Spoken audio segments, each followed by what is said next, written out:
بسم الله الرحمن الرحيم إن الحمد لله نحمده ونستعينه ونستغفره ونعوذ بالله من شرور أنفسنا ومن سيئات أعمالنا من يهده الله فلا مضل له ومن يضلل فلا هادي له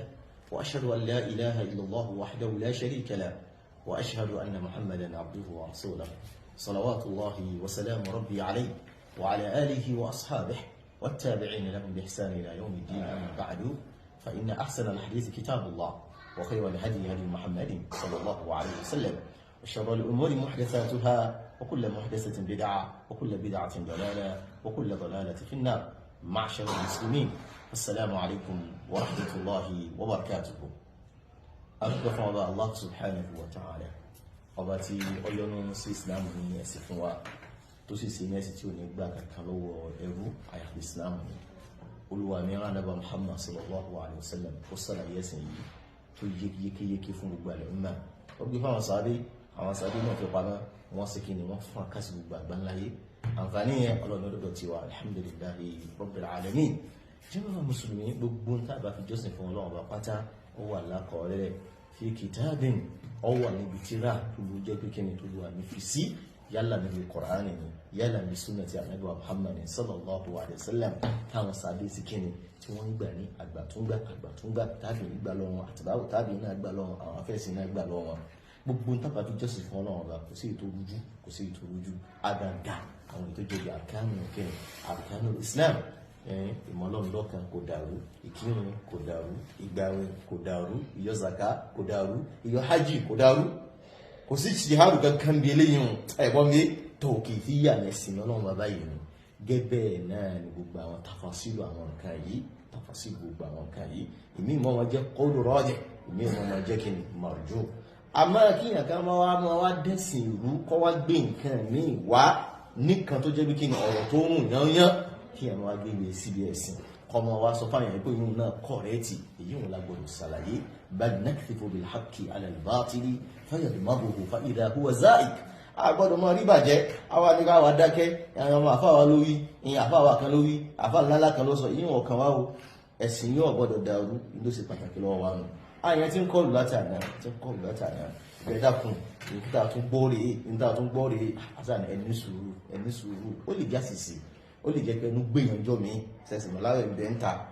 àwẹ́ lè gbìyànjọ́ mi tí yẹn máa mọ̀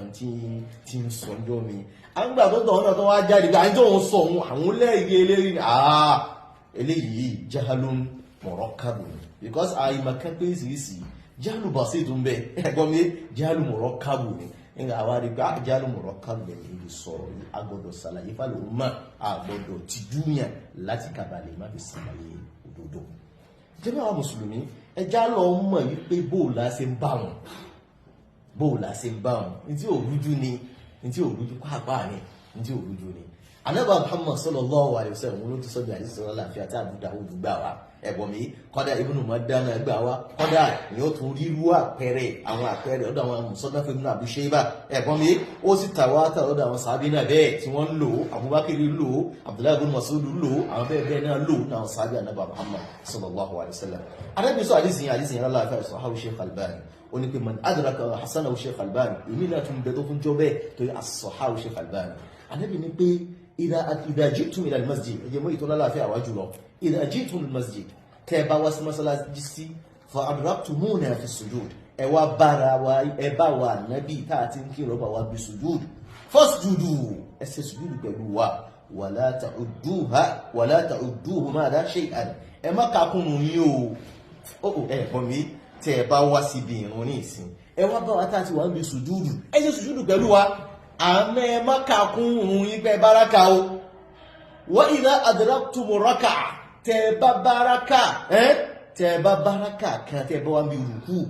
faqad adraktumu salat tẹ́ bá bí rùkú ẹ̀sẹ̀ kìíní ẹ̀ ti báraka náà nìyẹn ẹ̀ ti bá rùn ẹ̀kàrùn níbi ẹgbà wà mẹ́rọ̀dọ̀ Abu Dawud náà Ànábì ní pé man adraka ruku'a ẹni tó bá ṣe kíni ẹni tó bá rùkú faqad adraka madha araka aw faqad adraka salat ó ti bá rùn yẹn nù ó ti báraka yẹn nìyẹn yóò kàkùn àdéhùn tó lálàáfíà nìyẹn tí ò síyè méjì bẹ́ẹ̀. ẹ̀gbọ́n mi a gbọ́dọ̀ wá rí pé kóòlù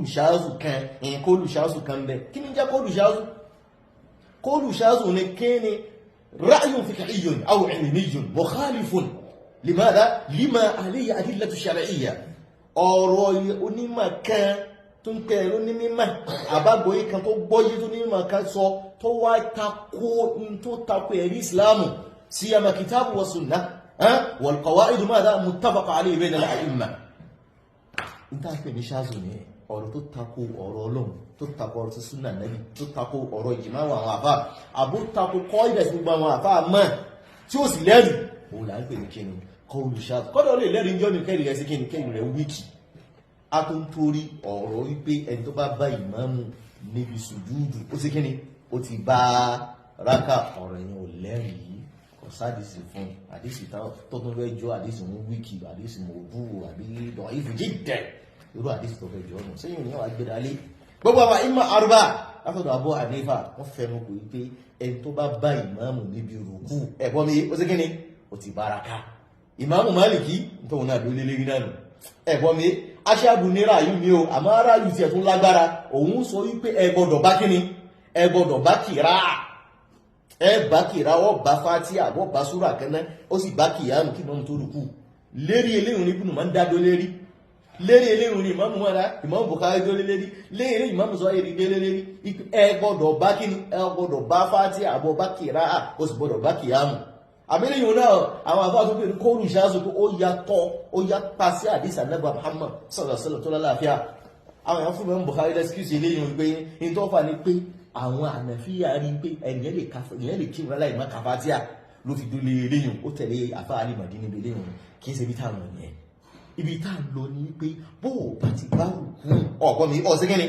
ọ̀báhùn mọ́dàbí Imamu Abu Hanifa nù mọ́dàbí Imamu Ahmadu nù gẹ́ mọ́dàbí Imamu Shafi'i nù mọ́dàbí kíni Imam Malik tá ń tẹ̀lé nìyẹn ẹ má dámà yírù kódà àwọn àfáà mi ìtọ́ tún fẹ́ lọ wípé ọ̀dà tọ́ba bá ìmọ̀ tọ́ba bá àwọn màmú bí rùkú tí màmú ti dìde táwọn màmú ò tí kó níbi rùkú òun ló tó bá rùn ọ̀rọ̀ tó tún tẹ̀lé nù àmẹ́yìn náà ṣáàzù náà ni àkàkùkù lẹ́bí ọ̀gbọ́n mi ẹlẹ́kẹta ń bẹ̀ tán tó sọ ní pé ẹni tó bá ṣe kí ni tó bá bá ìmáàmù kó tó ṣe kí ni kó tó débi sùjúdù òun ló tó bá rùn àmọ́ òun náà ṣáàzù náà ni èyí tẹ́yìn tẹ́ wá sọ èyí tó burú já ìyàn òun ni pé bàbá bá sùjúdù bàbá bá ìmáàmù bí sùjúdù ti bá rùn ẹ má dàmà yorù ìmọ̀ yìí sí ìmọ̀lẹ́ ẹnìkan ìmọ̀ Ọlọ́run ni ẹ̀sìn Ọlọ́run ọba ní ìyó tẹ̀lé ọ̀rọ̀ Ọlọ́run yóò tẹ̀lé Ànábì ní kò sẹ́ẹ̀rì fún tẹ́ sọ ọ̀run o ẹ̀gbọ́n mi kọ́ olùṣáàzù lẹ sọ ọ̀rọ̀ aṣọ dànù ọ̀rọ̀ táwọn ti gbá dànù ẹ̀gbọ́n mi gbogbo àwọn àbá ti gbà wá ní ìjìmáwò haka Ishaq Abu Ishaq àtàwọn bẹ́ẹ̀ bẹ́ẹ̀ lọ pé kí ni bí ìyàn ọba ti bá ìmáàmù níbi rùkú ọ̀gbọ́n mi yé ọ̀báraka yẹn nù ọlájàmọ́ yàtọ̀ pé èyí tó fẹ́ dàrú má bá lójú nù àmọ́ ẹlòmí ń sùn náà ẹ̀gbọ́n mi ní àbá ti ń sùn rufi al-qalamu an thalath ẹ bá sùn wọ́n gbé kálámù kó fún ẹ̀gbọ́n mi bí yẹn bá jẹ̀mọ́ ọlájàmọ́ yàtọ̀ sí pé yẹn bá rákà ìyẹn lè bá sálámà kí mọ́mù tó sálámù ti bá jẹ̀mọ́ náà nù àmọ́ ọ̀báhùn ọ̀gbọ́n mi àmọ́ ọgbàládà kí ni ọgbàládà jẹ̀mọ́ gbogbo àwọn àfáà mo fi so ṣìbọ́ ní ìjìmáwù ní pínkẹni rùkú o ọgbọ̀dọ̀ bá gbogbo góòlù ní ìtọ́ wá wá pé pẹ̀bá bá wọn kẹ́lẹ́ rí rùkú tí máa ń ti dìde ẹ̀sùn báràkà ní kóòlù ṣáàzù náà ni ẹ bá bá ìmáàmù níbi kìnnìkan kọ́dà tí ò bá yẹ sùjúdù kóòlù ṣáàzù náà ni kóòlù tó wá dọ̀ ìfò mara ẹ̀gbọ́n mi wala yunsabu ila alimin mutqin òun ní pé kíyàn bá ìmáàmù níbi sùjúdù ó ti báràkà nù ní ìsílẹ̀ ní ìṣílẹ̀ kọ́dà àwọn ṣí àtẹ́lẹ̀ ẹjẹ́ wà lára wọn gẹ́nà àwọn náà wíbẹ̀ ẹ̀gbọ́n mi àwọn náà wíbẹ̀ lọ́wọ́ tíra wọn ẹlọ́wọ́ sí hàtùmọ́dá alhamdulillah ní pé àwọn àfá wọn ẹ̀rí ń bẹ́ gbogbo wọn fẹ́ lókò pé ọ gbọ́dọ̀ bá ìmáàmù níbi kíni níbi òrùkú ni bọ́ ọba ti bá ìmáàmù níbi òrùkú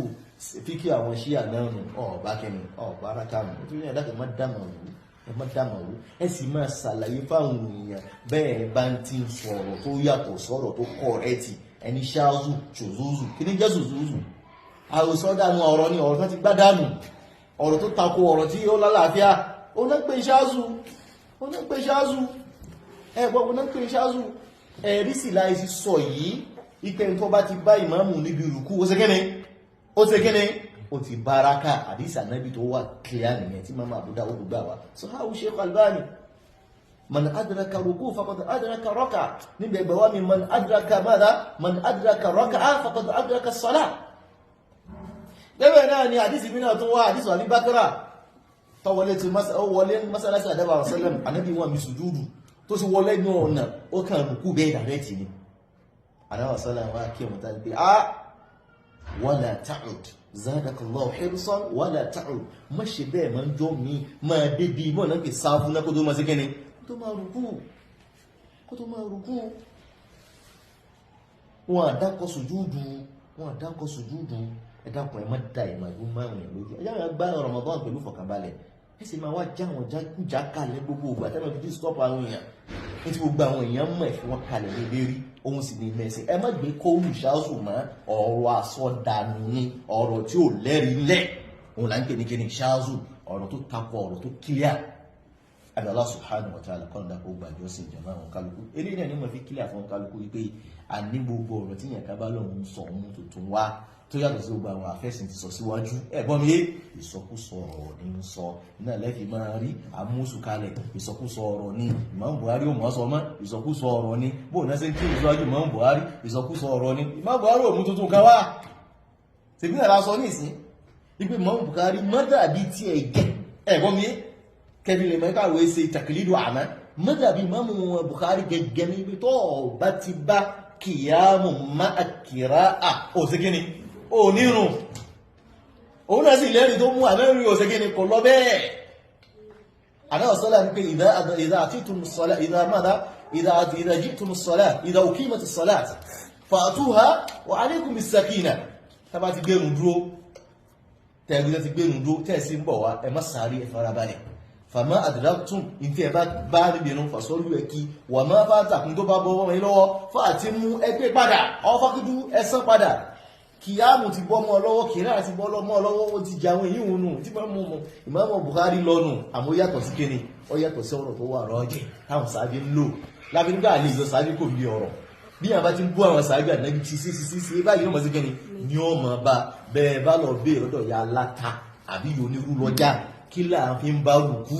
kí là fi ń báraka yóò ní tàbá bá rùkú nù yóò ní rú lásán nìyẹn o kíyàn kan máa wá ní òun mọ tó òun sọ aláìmọ̀kan aláìmọ̀kánì ẹ̀dàkùn ẹ̀kọ́ wọn tó wọn níma Allah subhanahu wa ta'ala kọ́nà dákùn kó sàlékún àgbọ́yé kọ́nà dákùn kó mú wájú ẹ̀sàkíyèsí àwọn àfáà tí ẹ máa gbàmọ̀ lọ́dọ̀ wọn àwọn àfẹ́sù pọ́ńta ní ìsín o ẹ̀gbọ́n mi àwọn àfẹ́sù pọ́ńta àmọ́ kò lè dùn wá rufi'a al-qalamu an thalathin wa an nahimi hatta